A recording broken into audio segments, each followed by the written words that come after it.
Hello and welcome to this program, North America Workplace Developments in 2021 and Beyond. This event is being hosted by the Society for Human Resource Management in its role as president of the North America Human Resource Association. NAHRMA is composed of SHRM, AMADIR, Mexico, and CPHR, Canada. Before we get our program officially underway, we want to provide you with a quick overview of this interface. You should see a screen in the center of your screen with our presenters' smiling faces. If not, if you're seeing a blank instead, try refreshing your browser as you normally would, or if that's not something you normally do, try F5 if you're viewing on a PC, or Command R if you're on a Mac. You can move that screen by clicking and dragging it. You can also change the size of the display by dragging that window from the bottom right, or there's a large square sizer in the upper right you can click for full screen viewing. Under the NAHRMA logo on the left side of your screen, you should see a slide window and an area for submitting your questions to our panel. For those viewing the live webcast, we encourage you to submit questions at any time during the program. Your questions won't be seen by other audience members, but our presenters will see them. We will probably not be able to get to all of your questions in the time we have today, but we will get to as many as we can. On the bottom of the screen, there's a tray with buttons that control all of the windows within the player. The yellow one on the left side of the tray brings up a viewership certificate you can download toward the end of the program. That has the SHRM certification research credit number. Whether you're watching us live or on demand, viewing this full program qualifies for 1 PDC towards SHRM-CP and SHRM-SCP recertification from the Society for Human Resource Management. You can claim the program for other kinds of HR recertification credit, but in that case, you're going to need to provide details to the certifying body. We only have the pre-approval code for SHRM certification. To get our program started, I'm pleased to welcome Emily Dickens, JD, SHRM's Corporate Secretary, Chief of Staff, and Head of Government Affairs. Ms. Dickens, the floor is yours. Thank you, Mike, and thank you so much for making sure we had everything we needed to make this happen today. I want to thank all of you who are joining us today for this timely and important webcast. As Mike said, I have the honor of serving as SHRM's Chief of Staff and Head of Government Affairs, and I'm also one of the state delegates to NAHRMA. Currently, our president, SHRM's president and CEO, Johnny C. Taylor Jr., is serving as NAHRMA's president for 2020 through 2022 period. And we're really excited to be able to share our programming with our colleagues in this organization. As you all know, 2020 was nothing short of unexpected, but HR professionals have been resilient. And as workplaces face new challenges, recruiting and retaining top talent and adjusting to a shifting immigration landscape and labor market in North America, it is critical that they continue this resiliency. Today's program will provide an overview on how the immigration landscape in North America has changed and how to best navigate the new environment. Our panelists will also discuss how HR professionals can address these changes to recruit and retain top global talent and also keep abreast of future global talent trends. Additionally, this webinar will share insights on how the labor market is responding to the pandemic and what lies ahead for North American workplaces. Before we dive in to this important information, I want to take a moment to talk about how SHRM, in its role as NAHRMA's president, is working with HR professionals and business leaders across the globe to navigate this new environment. We know HR professionals like you are working hard to ensure the workplace is safe and employees remain healthy. Our 300,000 plus members impact the lives of 115 million employees and their families each day. We'll continue to look for opportunities to support policies that ensure employers have access to visas to recruit, hire, transfer, and tap into a diverse global talent pool. Finally, as we continue to face an economy in flux and a growing skills gap, we can't forget to keep investing in our workforce. This means strengthening the alliance between education and employment. Here at SHRM, we call it E-Square. Equity in the workplace is also a key component. Particularly, we've got to focus on our emerging professionals, women, and opening up employment opportunities for individuals in non-traditional talent pools, such as individuals with disabilities, older workers, veterans, and individuals with criminal backgrounds. We must hire, support, and allow these veterans, these workers, to contribute their unique talents and experiences in our workplaces. Your input is vital in helping us to elevate HR and to ensure employees have access to quality and affordable health care. I'd now like to turn it over to our moderator, Amber Clayton, SHRM's Knowledge Center Director. Thank you for joining us.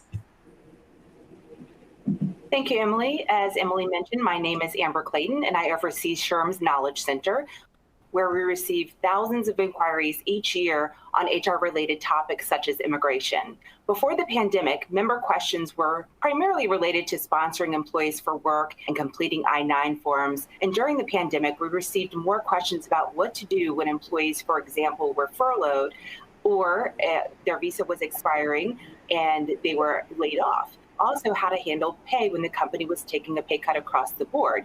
So today we have guest speakers with us to talk about some of the immigration changes that have resulted because of the pandemic and what the new environment looks like going forward, as Emily mentioned. So please welcome Gabby Garcia-Cortez. She's a Senior Vice President of Human Resources with PepsiCo Mexico. We have from the USA, Leon Rodriguez, former director of the U.S. Citizenship and Immigration Services, the USCIS, and a current partner at Seyfarth Shaw, LLP. We also have with us TJ Schmaltz, the Chief People and Legal Officer with Prospera Credit Union. Welcome to you all. Thank you for welcoming us. Yeah, great. Glad to have you with us. So we'll just go ahead and jump right into it. We know the pandemic presents crucial challenges to workplace immigration. So to this end, what has the impact of this public health crisis been on immigration in the North American region? And how does that affect the workplace? And also, what strategies are HR professionals across the region implementing to move forward? Leon? Well, I think the impact of the pandemic needs to be viewed first in terms of where we are in the history of our respective economies and our industrialization, and think about what would it have been like if the pandemic happened 30 years ago, at a time when we were far less mobile globally, but also a time where we were dramatically less interconnected than we are now, and it gives us a sense of both what has made the pandemic more challenging, but also in some respects what has made us resilient in the midst of those challenges.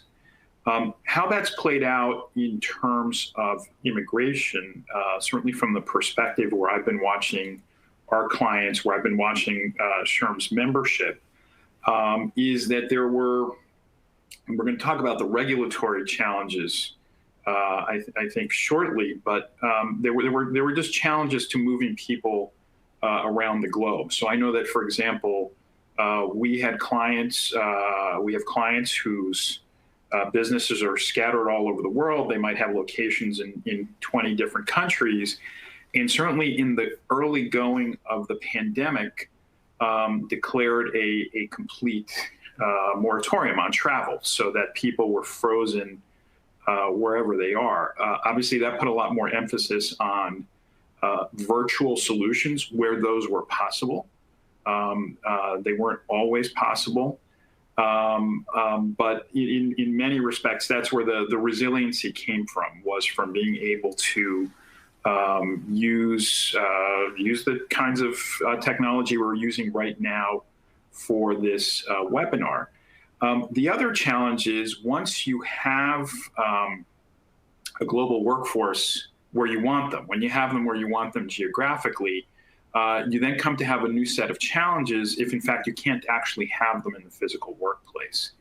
And there are challenges that arise from managing an abruptly virtual international workforce. So, it's not the sort of orderly, it's not in a sort of orderly way we manage telework in a pre-COVID environment. Suddenly we were managing our entire teams were working remotely, that made it just that much more complicated when we were looking at it from the perspective of being a global workforce. I know, for example, in our firm, we have offices in Europe, we have offices in Asia, we have offices in all 3 time zones in the U.S. For us to have a meeting as a firm requires some sort of some fairly delicate maneuvering in order to find the exact point in the day where it's not somebody's midnight during the course of that conversation. So that's sort of a flavor of the kinds of challenges we've been dealing with. Great, thank you, Leon. TJ? Yeah, maybe just picking up in terms of some of the other challenges. I think Leon has done a great job of framing out a bit what employers have been trying to grapple with. And maybe I'll take it and add in some of the Canadian context as well as I think ubiquitous across the North America. Just the tremendous amount of uncertainty. And I think the other piece that I would add in is the moving goalposts. Well, is this a couple of months in the early days? We really didn't understand how long do we need to prepare for. And from a business perspective, from the business that I work in, as well as that of others that are part of at CPHR Canada, you think about planning a business without knowing how long you're going to need to have temporary solutions in place. And I think whether that's from a staffing perspective or from an immigration perspective, that has been a bit of a grapple, certainly for us.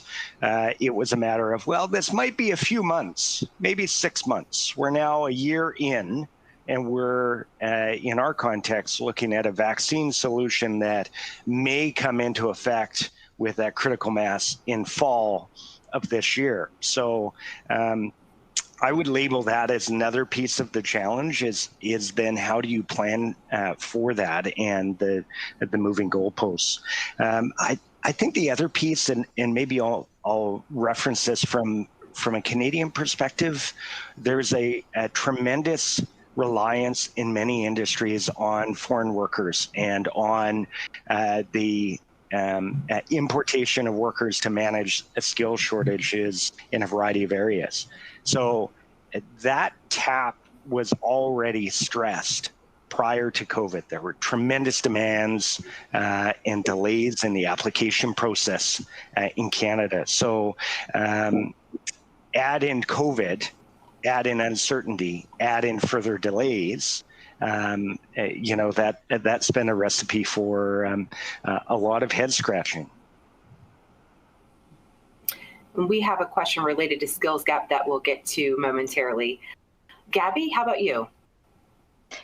Well, I would just want to add that immigrants are potentially in a more vulnerable position in the labor market, usually generally to a less stable employment condition and lower seniority on the job. That's something that we have been facing overall. Within COVID, these probably suggest that it's going to be increasing, and then while network and contacts for immigrants probably are fewer, this becomes relevant to finding a job. So the circumstances for the immigrants have become tougher. On the other side, the closure of borders during the sanitary crisis makes it difficult for them to come back home, to be stable in the job. So the whole circumstance becomes like really critical. On the other hand, I would say, according to the International Labor Organization, the total jobs at risk during the pandemic in Mexico exceed more than 24 million since in October, representing 44% of the workforce of the country. So this is a big deal for us in terms of employment, and immigrants as well are a fundamental piece of key sectors of the economy, as you all know, and the highest level of temporary, informal, non-protected jobs are also part of what has characterized this workforce. And then on the other hand, they have low salaries, low social protection. So the situation for immigrants immigrants becomes critical within the country. When there's crisis, usually they tend to go across the border to find the job, or if there are circumstances there, they tend to come back home. But within everything, it's becoming quite a complicated circumstances for them. So just wanted to add that piece. Absolutely. And maybe if I can jump in on that for a moment, something that really strikes me is the comment from both of my fellow panelists. Leon started by talking about how interconnected we are, and the piece from the Canadian perspective that I see is so interconnected to what Gabby has just mentioned is we desperately need some of the workers that come from other countries and are seeing impacts to that. So pre-COVID, and there's some great resources I can reference from the Canadian Employee Relocation Council. But pre-COVID, we were seeing, 83% of employers noting that they were canceling or postponing, delaying projects and work as a result of shortages. And that actually continues because we're not able to fill some of those shortages domestically, and that's a real issue. So getting back to greater mobility and actually finding a way to be more efficient than pre-COVID, in my mind, is actually going to be critical to recovery. And I know we'll talk a bit recovery later on. But. Yeah, absolutely. I was just going to say you're ahead of the game here. We've got a question related to talent acquisition, so we'll go into a little bit more detail then. So the pandemic has actually resulted in a myriad of visa changes, travel restrictions that make it harder for the companies across industries to fill those key positions within the organizations. With the North America region already struggling to find skilled workers long before the pandemic, what is the current status on this issue? What strategies have companies taken to tackle it? How about we start with you, Leon? Sure. So what we've had happen here in the U.S. and I think certainly in certain countries in Europe, I think less so in Mexico and Canada, was that COVID started amid an already very rough political climate for workplace immigration. And so in many respects, COVID became the stage to impose all kinds of immigration restrictions, travel restrictions, immigration restrictions that, in part could be clearly tied to the COVID pandemic in terms of preventing people from places with really high incidence of disease from being able to travel to the U.S. But in other part, COVID was clearly used as a pretext to accelerate changes that had already been sort of on the docket before.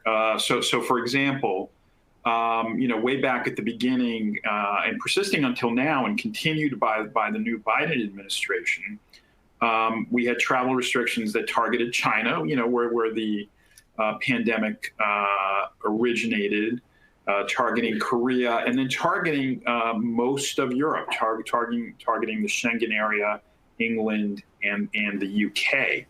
And so those were based on disease incidence in those particular countries. Brazil was ultimately added as well. But then you had a series of restrictions that were really based on the immigration category of the traveler. So, here in the U.S., we have the H-1B, which is our, high-skilled, non-immigrant worker. You had a ban on entry imposed in H-1Bs, J-1s, who are exchange visitors, H-2Bs, which are lower-skilled workers, talking about sort of the lower-wage workers who end up being affected in all of this. All of those had entry restrictions imposed on them.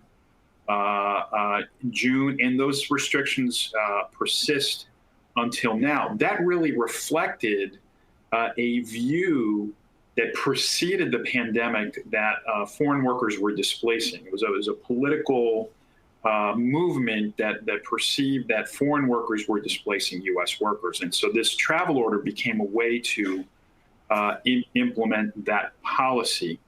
And that was followed then by regulations that were proposed toward the end of 2020 that similarly aimed to really clamp down on higher skilled immigration to the U.S. And COVID was used as the justification to accelerate the issuance of those regulations. Now, what has happened was that through most of 2020, employers really were able to absorb those changes. There was enough workforce already in the U.S. in those occupational categories that the travel restrictions did not immediately become a problem for a lot of employers. They are starting, that started progressing over time. As time passed, it became harder and harder to have fixes to deal with the shortages of those workers, particularly in computer professions, where we already had extremely low unemployment. Unemployment actually dropped in computer professions during the pandemic. So that is one industry where, in particular, there was a lot of harmful consequence to people not coming into the U.S. And there are all kinds of different solutions as to how employers did that. And one of them, that we consistently worried about. I mean, realistically, TJ and I are competing. Gabriela and I are competing for talent in a sense that, the talent that finds it too hard to be here, there are perfectly wonderful places to be in both Mexico and Canada, and they're going to go.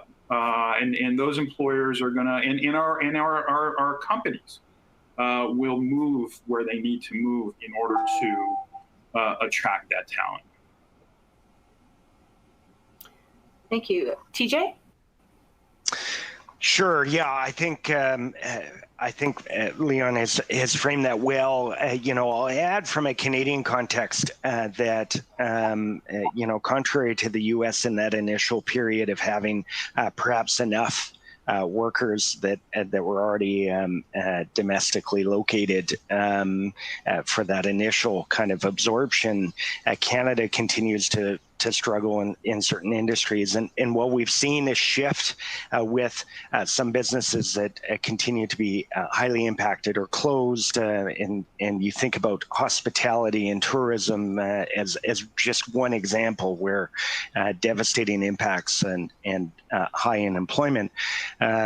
So the picture of employers continuing to be frustrated because looking for workers on the international scene, having faced delays prior to COVID and continuing to.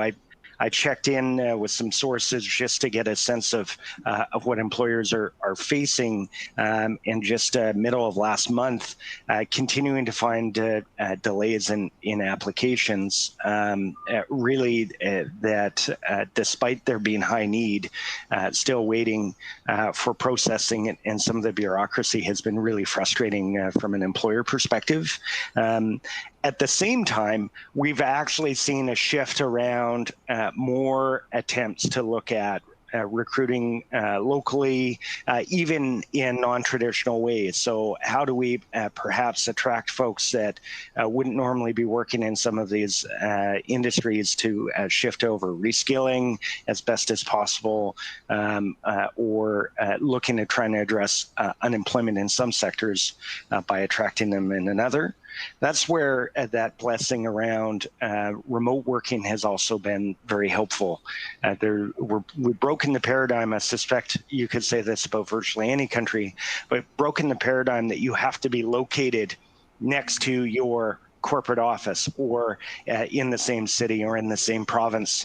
And that, I think, is part of what we'll talk about later in terms of some of the opportunities. My earlier comments around uncertainty, how long is this going to last anyway? Is this just going to be here for a few months? Employers were more reluctant, certainly we were, to consider some of these options. You start to see how this prolongs, and you become more flexible to say, hey, I don't mind a time zone difference, and having flexibility of connecting remotely. Just a few comments to add, but I'll leave some time for Gabby to add if she'd like. Great. Gabby, did you have anything to add? Well, I think it's pretty much in the same line that TJ was mentioning. Before the pandemic, we already have positions based in Mexico, but we had the responsibilities in other countries. So it represented for us an opportunity to expand our visibility for talent, give flexibility in ways of working for our people, and simplifying the processes. So I think it gave us a good opportunity to rethink, go think out of the box, and really rethink about the way we work. It is true that the pandemic brought a lot of challenges to companies, but I would say that for PepsiCo, these became a great opportunity. We have adopted this new reality, not only to fill the current positions, but to leverage new technologies and ways of working to identify current and future talent. Even before this, since travel is currently restricted and government facilities have been delaying these applications, this has been a reality for us for the past couple of years. So we needed to think out of the box about how do we bring the best talent, even if they're not going to be sitting in Mexico, or on the other hand, they're sitting in Mexico, but they're providing service to other countries. So I would say that we strengthen our best practices, and we have found new sources and new schemes that allow us to have the best talent in place no matter where they are physically. And I think one thing that we have been really thinking, we're all looking for the best talent available. We're all looking for the same skills and that global talent with mindset, with learning, with adaptability, learning agility. We need to open our minds and ourselves to find new ways to be creative and be attractive. And some of them don't want to move, and they don't want to come to certain countries. So we need to make sure that we'll leverage what we have learned during the pandemic, that being physically available doesn't mean that you're the right person. And leverage technology in the best way possible. So that's where we are. We are rethinking, what are we going to do? To TJ's point as well, this is not going to be over anytime soon. Most likely it's here to stay for a couple of more years, even more. So we need to rethink what's going to be our priority for this year, thinking about how do we allocate resources based on where the talent's available, what are the current restrictions, and how do we make sure that we have a pool of talent within our organization. Great, thank you very much. We actually have an audience question here. Looks like this one might go to TJ. Are there any guidelines or regulations that need to be followed for remote hiring of foreign workers for Canadian businesses for regular or even contract work, especially in roles such as tech specialist, for which you have local talent, but your business prefers to hire from overseas? Yeah, and if you need me to repeat that, let me know. Yeah, well, I think I got the gist of that. I mean, that's a really good question, and that's a bit of a tough one. I would have to admit that there's some technical components to that in terms of some legal requirements. What I like about that question is that it actually is breaking some of the paradigms, right? Rather than saying, hey, if I understand that question, moving someone physically to a new country, so the traditional immigration path, is talking about contracting, it sounds like entirely online, and favoring the online worker versus the domestic worker. And that's a bit of a thorny one. Of course, our traditional immigration process is based on, hey, the labor market review process is to show, look, you're going for a foreign worker because you don't have the availability of the talent locally. That's typically the basic standards. So I would say that certainly there's possibilities of doing that. I see all the time contracts that cross borders that never have someone that is co-located. I wouldn't call that an immigration issue in my mind, but I'm going to defer a bit to say there's probably worth looking at a little bit more legal advice on those specific circumstances. I don't know if Leon wanted to comment on that. I know this is from a Canadian context, but if you had a general perspective to add to that. No, I think from a U.S. perspective, there is a particular challenge having an employee who can never come to a U.S. work site in order to verify their employment.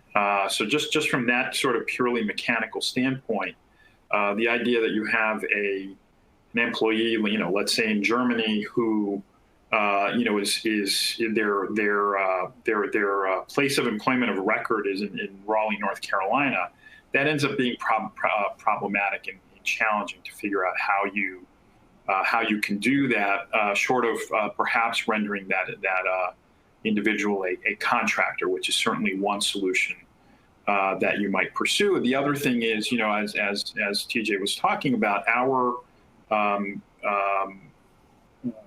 work visa program is very much keyed to the work site being in the U.S. And whether there is a labor need and what the wage is going to be, everything is key to where the work site is going to be. If you're talking about somebody who's really going to be remote, that then also becomes much more problematic. Yeah. Yeah, I agree with the context, and I think immediately of contractor versus employee, but also recognizing that there are some legal distinctions on how do you demonstrate the difference between the two. And certainly from the Canadian context, and I see, Leon, you're nodding too, right? There's that distinction of understanding, are you creating an employee and calling them something else, or are they truly that contractor? Yeah, great question. And now in the U.S., our Department of Labor is going to be looking very hard with this new administration. It's going to be looking very hard at that distinction. So it is a particularly it's an important time to be cautious when you're making those decisions. Absolutely.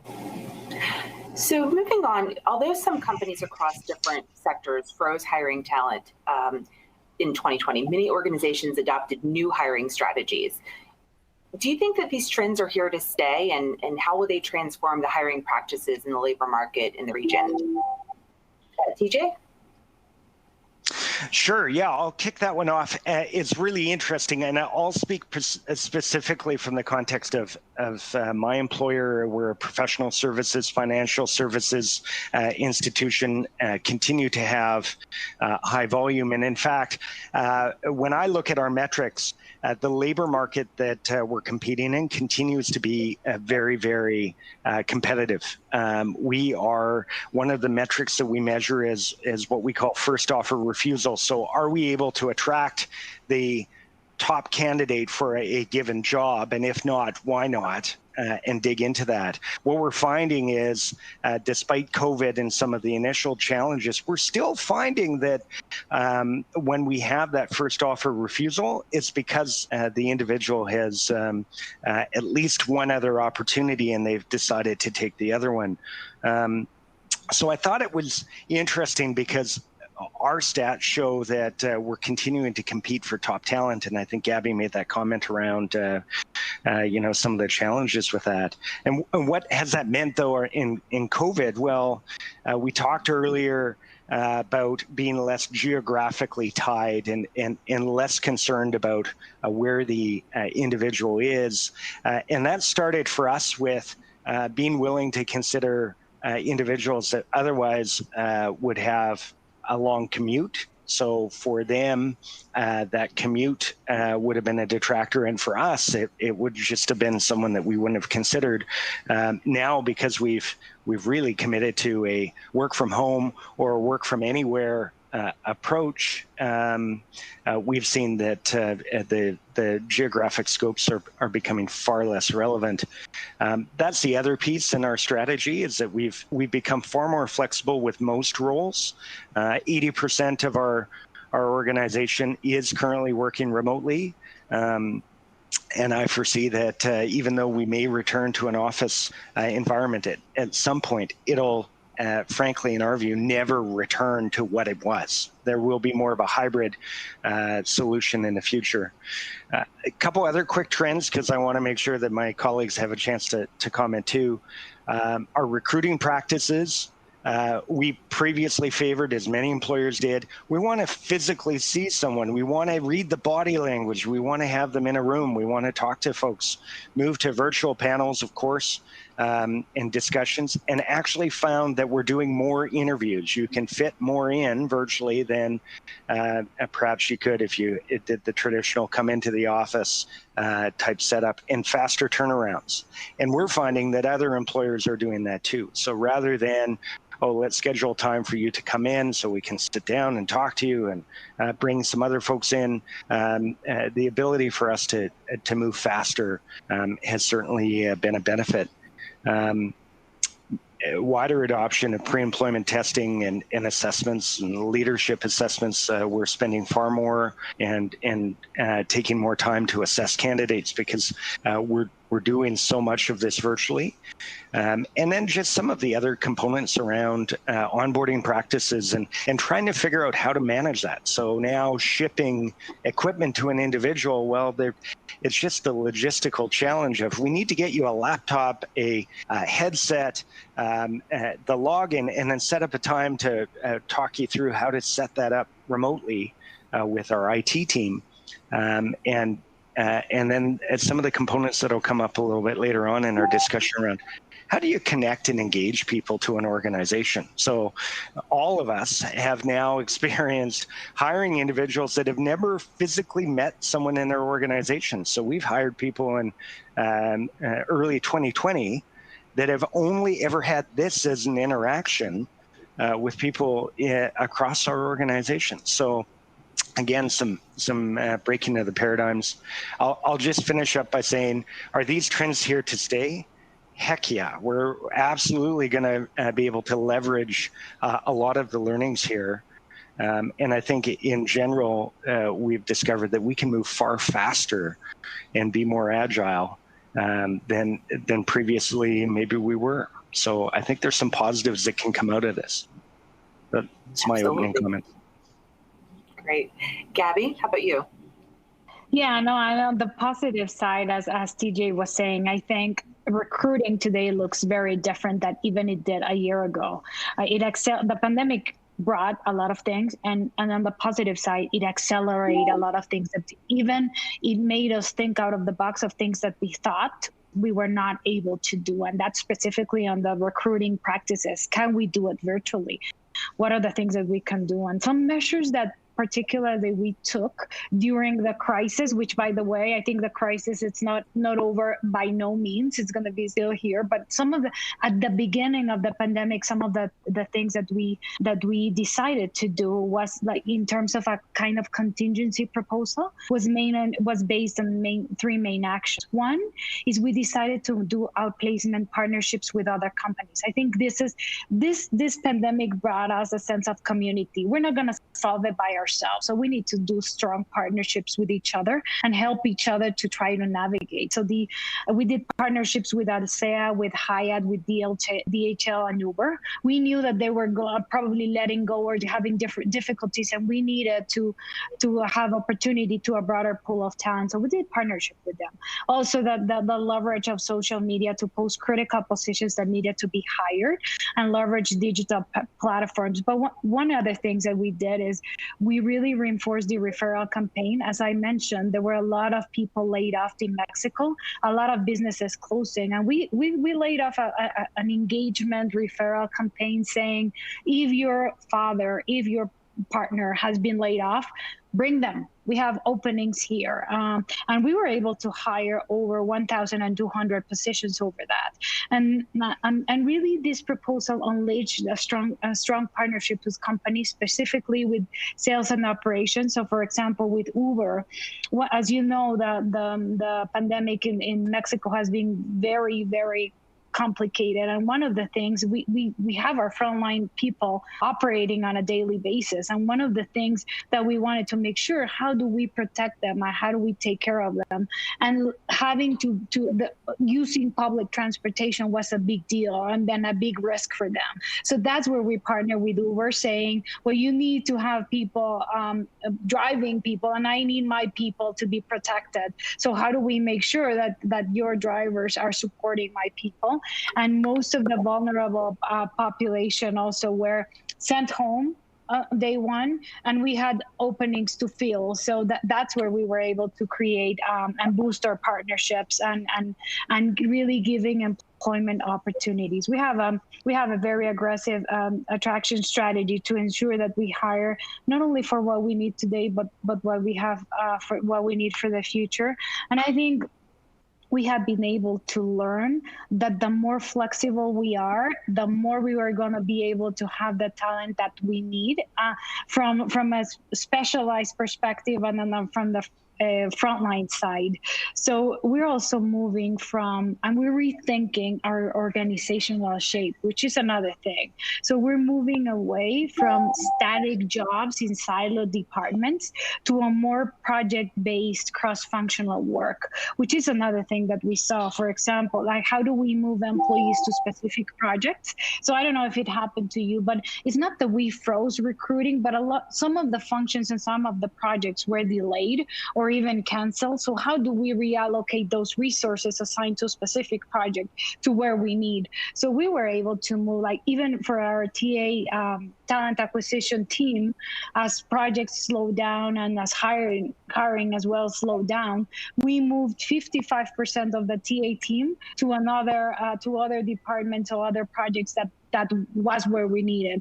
So I think this made us think that the way that we were structured before, where this is your job, this is what you're supposed to do, and this is the structure, and that's it, made us think that that's not really the way we want to operate in the future. It's critical for us to be flexible within geography, within where jobs are placed. How do we hire, and how do we move people more from a project-based capability standpoint, other than department org chart standpoint? So that's where we are. We're making a lot of decisions also, though. How do we have a more, and we're implementing an HR analytic team within our group to be able to predict. I think a lot of things in the pandemic caught us off guard. A lot of things just hit us in the face that we weren't even thinking about. So how are we able to predict more and analyze and have more data-driven insight decisions to be able to have a more strategic workforce planning? With pandemic or no pandemic, how could we anticipate and be much more strategic? So those are a couple of things that we've learned, and hopefully they're here to stay and make us stronger and better as a function. Absolutely. I mean, the collaboration with the other partners and the cross-training of the employees, I mean, that benefits both the employers and the employees. So that's a great idea there. Leon, anything for this topic? Yeah, no, I mean, two things that we've seen and we're sort of getting used to. You know, one is interviewing people without necessarily being in the same room as them, in doing it in a far more fragmented way. So far, that hasn't turned out to be so bad. I mean, that's something, especially from a law firm environment that is a very regressive environment in a lot of ways. It's turned out to be fine, and we've been able to make good hires, and we've also seen some of our folks sort of find other opportunities more easily than we would have guessed in this kind of environment. The thing that we see as a trend, and this happens to just be one of my personal specialty areas, is that the verification process for employees is something that is poised to change very dramatically as the overall onboarding process changes. So, until now, the regulatory requirement has been an in-person inspection of documents with the new hire in front of the person conducting the inspection. That became very complicated during the course of COVID. There was some flexibility offered by the immigration authorities, but really not enough, and not really in tune with the realities of who was actually in the workplace and who was not. I'm seeing that among our client base, creating real pressure to transform that system into a more fully remote system, especially now that technology supports a more remote approach.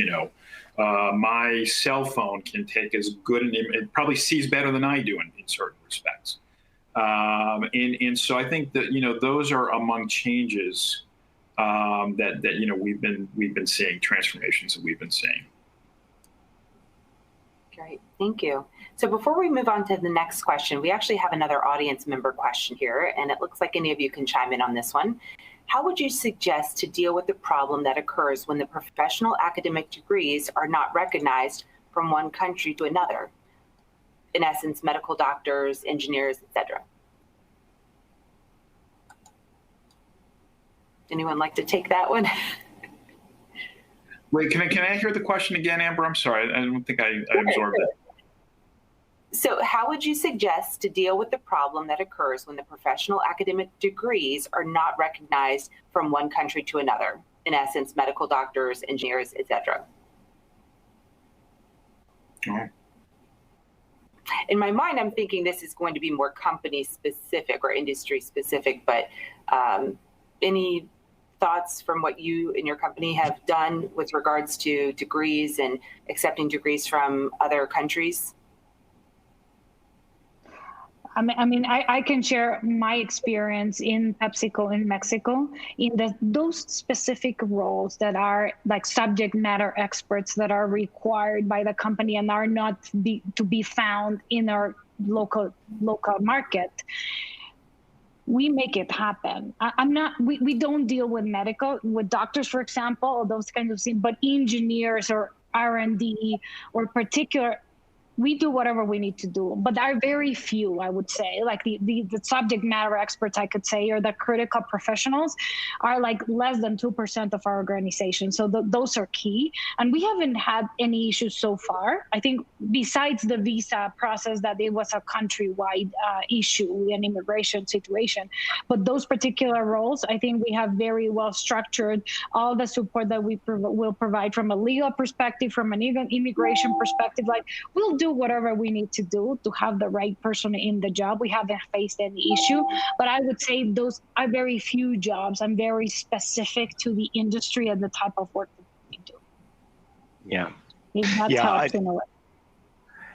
Maybe I'll leverage that really as a quick comment, because I know we have a couple other topics. But, for me, that question begs the separation between a regulated profession, one where you're required to have designation or follow the local regulator, Law Society of British Columbia, to be licensed to practice law. That's not something that an organization is going to be able to to influence. That's a policy decision. But otherwise, I'm with Gabby. If there isn't a requirement for a designation or a particularly regulated professional, we'd make it happen and look at the transferable skills. Yeah, I mean, I would say that here in the U.S., the immigration obstacles to getting this question, I think, focused in particular on healthcare professionals. The immigration obstacles to really meeting our healthcare workforce needs are much, much greater than the obstacles that licensure poses. I mean, obviously, if you're a doctor, you have to come here, you need to take equivalency and all that. But our greater problem is our student visa environment has become more and more restrictive. Usually really the entry path here for a lot of healthcare professionals is through the student visa path. The manner in which sort of expedited visa processing has occurred over the last few years has made it challenging to get medical residents here on time. So that's another issue. And then we have an overall nursing shortage in the U.S. So there are other things that are playing into those challenges. In the U.S., I think licensure is a relatively a more manageable issue than these other sort of broader immigration issues that I think we've seen. Thank you. So the next question, I know we're getting close to the end of the webinar here, but while the use of technology has made it easier to adapt to remote work and create a wider access to global talent, it may also bring new challenges in terms of employee engagement and retention. So what strategies are companies in the region using to address this issue, and how will this shape the employee experience? Jay. Sure. Frame this out very briefly in terms of some of the challenges. While technology is convenient, you can work from anywhere for the most part.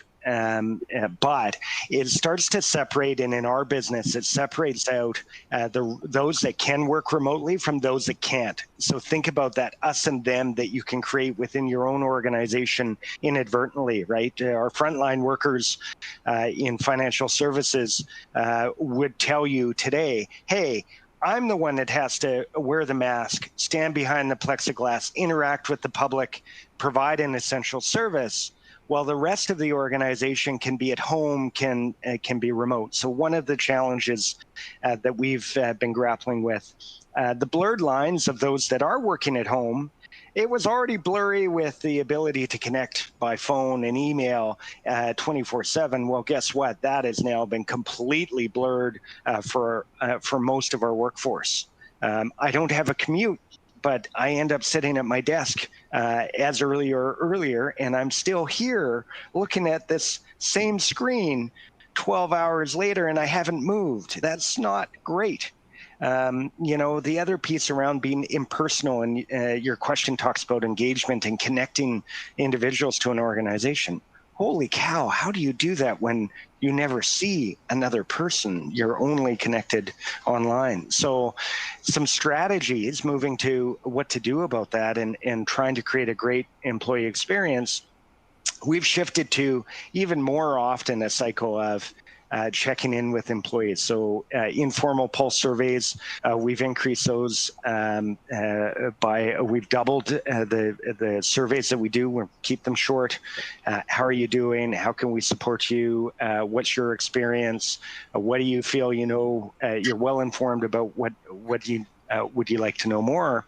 And contrary to maybe previous belief that the more you survey, the more you'll get apathy, and folks will say, oh, jeepers, I don't want to do another survey. We've had high participation as a way for people to give us input. So our cycle of ask and then listen, prove that we've heard you, here's what we heard, and then here are the steps we're taking to address that. And so the ask, listen, act has been a very active cycle for us. A lot of our communication has moved to video, with a 200% increase in communicating with employees through video, shorter videos versus the email. Gosh, we all get so many emails as it is. So moving to that, virtual town halls, so getting our executive every 8 weeks, higher cycle now of video calls, all employees, any question goes, don't hold back. Those are formal.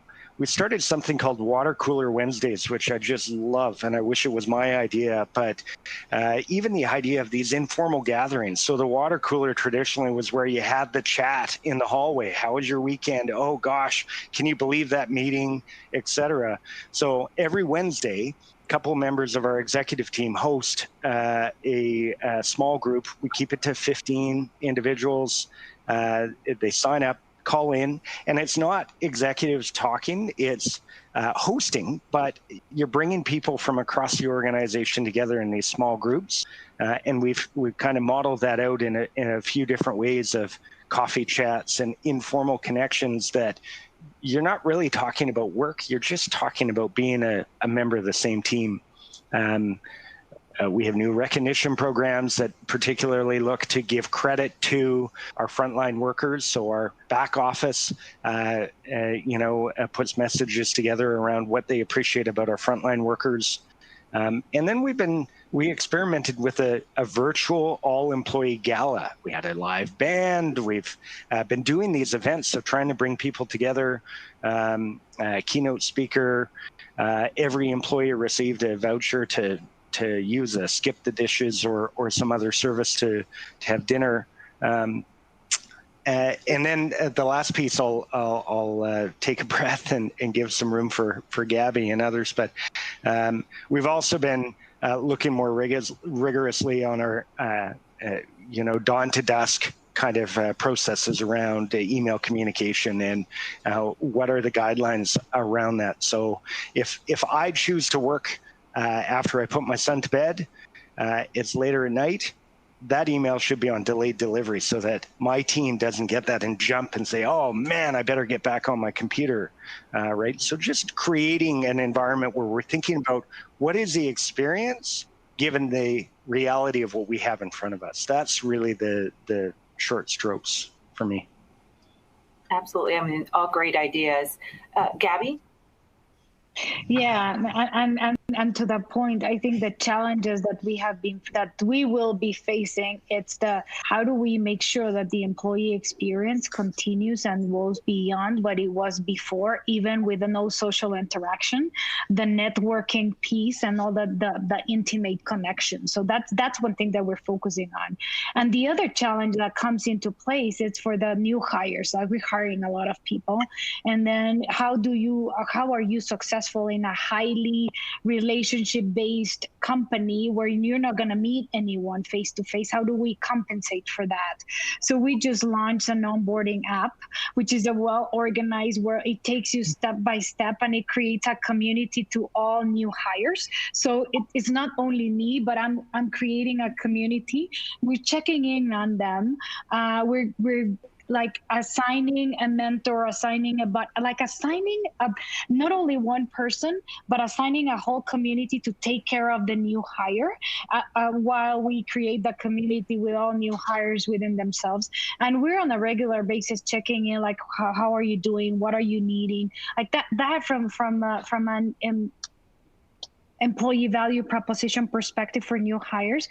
But also we're looking at, like, how do we make sure that we have a digital experience that could compensate for other. One thing that I think it's really switching, and it's a big accountability that we have in HR, is we're not going to be able to take care of all people. So every manager needs to be accountable and needs to do their job of connecting, of having the sense of, and the sensibility of understanding what's going on with each of their employees, setting the ground rules of how do they want to operate. Because as we said, the Zoom we came into homes. So it's like, how do you make sure that you understand what are the unique needs of your team, and how do you adjust your rules and your management style to make sure that you comply on them and you don't burn people up.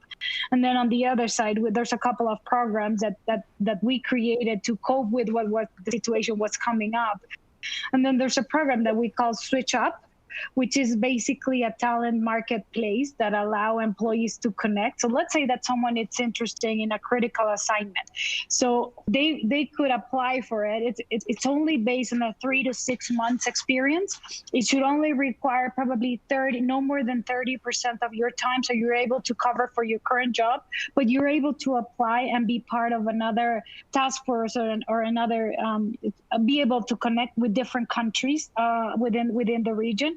So that's able to help us continue to connect people within the same site. So this is going on. This already in place, and it's working great. We also used it as part of the pandemic. Like, we need more people in the operations. We don't need people in the administration. So how do we make sure that we can deliberately link employee interest and career opportunities within what's needed in the organization? So that's one thing. We also launched the Young Talent XCOM, which is, let's say, the younger version, the millennial version of the executive committee.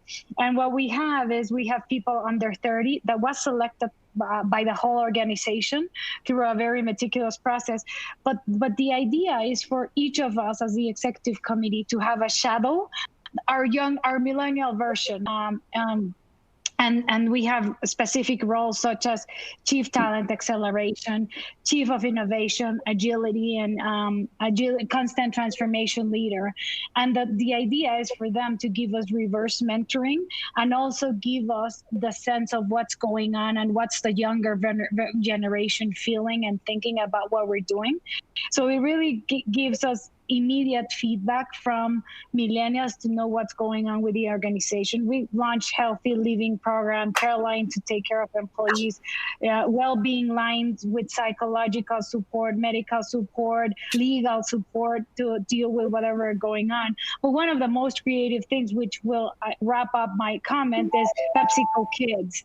We knew that employees were dealing with their kids at home. They needed to do their job. So we created the PepsiCo Kids, where we were able to entertain their kids for a couple of hours during the day, teaching them cooking lessons, yoga classes, different classes where we had our team entertaining kids. So we give employees the opportunity to relax and chill for a couple of hours during the week. So that's so far that we have done. I'm sure we need to be much more creative, but it's about creating the connections, having the sensitivity of we're dealing with a lot of things, and we need to make sure that we are all accountable for taking care of each other. I mean, lots of great, and I think already creative ideas there. Leon, anything different than what Gabby and TJ had mentioned? No, I'm candidly humbled in comparison, hearing what each of them have done in their environments.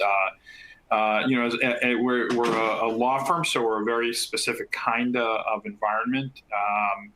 The one thing that I would observe is that there has been a benefit to telework that in some ways has actually boosted engagement and employee satisfaction and morale, in particular among our clerical staff, who historically it has always been assumed that they can't work remotely. Of all the positions in a legal environment, that's one that can't work remotely. The fact is that a year in, they've been very successful. They've been able to meet the support needs of the lawyers with whom they work pretty effectively. We've heard very few complaints. That's, I think, going to become a pattern in our industry. That it's going to be a challenging one. Our engagement approaches, on the other hand, are pale, frankly, in comparison to what I heard from TJ and Gabi. So I'm not going to go there today. Okay, we won't make you go there. All right, and I know that we've reached the hour, but I do have one more question, and if I can just get a brief answer from each of you, that would be great. I want to get this in there. From the perspective of North American commerce, and as economies recover, we will likely still face a growing skills gap. Will organizations have a stronger focus on reskilling and upskilling? And how are employers adapting to meet the new business needs that might not have been necessary before the pandemic? Gabby? Yeah, no, we're very focused on the strong management strategy, as well as a learning and creating the learning, or leveraging the learning environment that we had before. So we're focusing on three main things, and we call them the trilingual. So we're focusing on profiles that have the digitally savviness, expertise in their fields, but more importantly, the adaptability index. So we're assessing and we're teaching and we're upskilling people in all the adaptability components. So that's what we learned, that it's the more important at this point. The technical expertise, you'll know. The years of experience you'll get. And on the other side, we're focusing on the cultural transformation for the new normal in terms of leadership and the growth mindset. So how do we make sure that all leaders understand what's required of them versus the previous leadership perspective about managing and delivering results? This is about a much broader perspective, but I would say that our main goal is to have the whole company covered with the whole adaptability mindset and growth mindset within the following year. Brief answer. Great, thank you. Leon? Yeah, I mean, I think we have a long way to go. I mean, I'm finding it actually hard to answer this question. I think we have a serious public policy issue in the U.S. In terms of where our educational system is and its ability to really meet our skill needs. That's always been sort of at loggerheads with our immigration policy, which is also restrictive, which then becomes a barrier for talent acquisition for companies, we're going to have to resolve that issue. I think we're running out of time to just let that issue sort of roll down the road. But I can't say that I have an actually good, constructive, forward-looking answer. I feel like we have to get over this policy issue first. I would agree. TJ? I'll be really brief. I think if you consider consumer behavior and employee behavior and expectations have been radically shifted through COVID, right? You know, we have seen where there was more reluctance to move online, to do things remotely, et cetera, as just one of many examples. But as the consumer behavior and needs and expectations change, we're going to need to adapt to that. That actually means thinking about different skills than what we had pre-pandemic. From an employee perspective, it means that we need to be thinking of the future of work now. So some of what we're doing today and adapting to what does the future workplace look like, even after a vaccine, even after hopefully we can stop saying COVID-19. For us, where does that take us more tactically in terms of addressing some of these challenges? It means more work on career pathing and really thinking carefully around how do you skill up and how do you grow that talent from frontline roles to more senior roles, and leadership pipelining has become a greater focus. We were doing it. Now we're putting a heavier emphasis on it. And the two biggest competencies that we are driving and looking to have are project management and change management throughout the organization. It's no longer we'll have a change management department. We all need to have a better acumen around how to manage change, how to be resilient through it, and how we can break some of these paradigms that COVID has forced us to. Yeah, I think that's a good note to finish up here. So Gabby, Leon, TJ, thank you so much for joining us today. The information was extremely helpful, lots of ideas. I hope our audience members enjoyed this webinar, and I'll pass it over to Mike Frost. Thank you. We are going to be bringing the program to a close. We have just a couple of quick announcements if you can stay with us, in particular if you're interested in learning about recertification credit. We want to thank the member organizations of NAHRMA, the North American Human Resource Management Association, for making today's program possible. To learn more about NAHRMA's work, please visit NAHRMA.org. On insurance certification, you can claim one SHRM certification PDC for viewing this program with this number 21-6UE9X. That number has been on the screen on the left side of your display. It's also on the certificate, which if you haven't, you can download now. You do not need to have a certificate to claim a recertification credit. They can come in handy in the unlikely event that you're audited, but if you find you're missing some or all of your certificates from SHRM Webcast, it's not a problem. We can provide verification regardless of who's auditing you. You just need to let us know the SHRM Webcast you submitted for credit. If you're audited, just send that list as well as letting us know who's doing the auditing to the SHRM Webcast team. The address is webcasts@shrm.org. Before we sign off, we have some words of thanks. First, for today's great program, we want to thank Gabriela Garcia from PepsiCo Mexico, Leon Rodriguez from Seyfarth Shaw, TJ Schmaltz of Westminster Savings Credit Union of Canada, and Amber Clayton and Emily Dickens from SHRM. And for those of you viewing today, thank you for taking time out of your day to be here. That concludes this program.